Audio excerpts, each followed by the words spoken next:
The path, often labeled satanic by orthodox religion, is in reality the path of self-sovereignty, the refusal to be bound by external authorities, dogma, or imposed moral structures.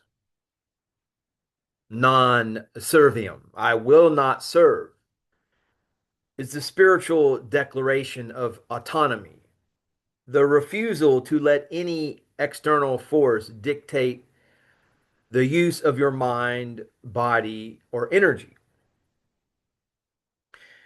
And essentially, what I'm getting at, what I'm trying to impress upon whomever has the ears to hear and the eyes to see is that the satanic path is essentially the Gnostic path.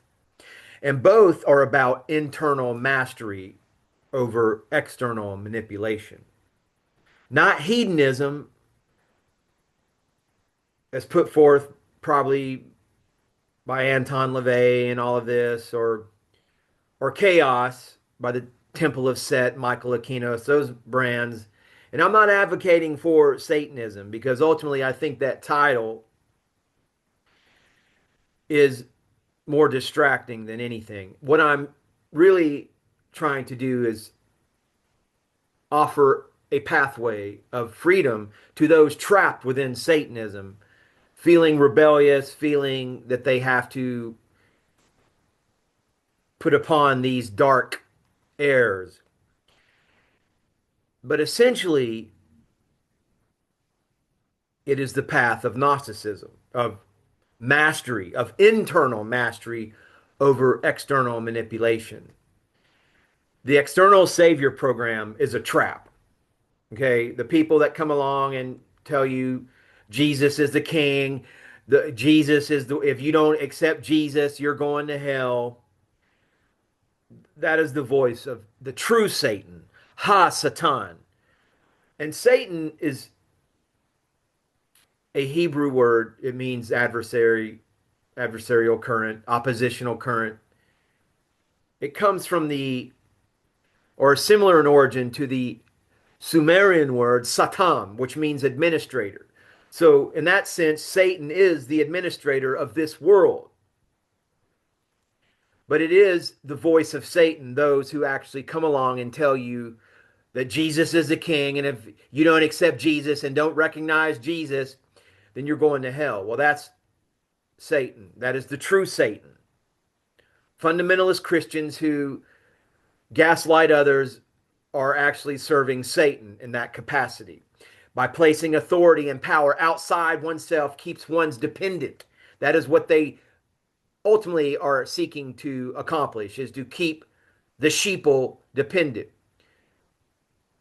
The inner world is sovereign territory through knowledge, which is gnosis, and the cultivation of will force, lucid intent, astral dominion, the eye of the soul, focused by the force of the spirit, the God force of the spirit. One can navigate the currents of the dark sea without being crushed. Dark sea is poetic rendition of the quantum morphogenetic field, the mind of God, the Shivaya creatrix void, the Shakti, waiting for your Shiva to collapse the probability field and project yourself into the cosmos, your will, your spirit into this dark sea. And taboos exist to control by labeling freedom, critical thinking, and the embrace of one's true nature as evil. Institutions have tried to enforce compliance.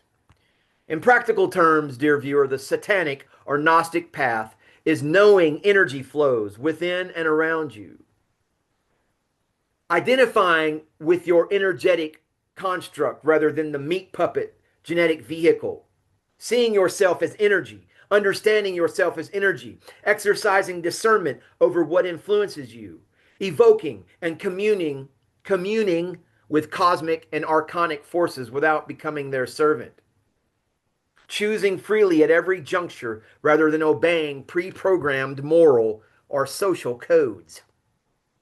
Slaves serve. The awakened say non serviam. They take responsibility for every vibration, thought, and action in alignment with their own sovereign trajectory.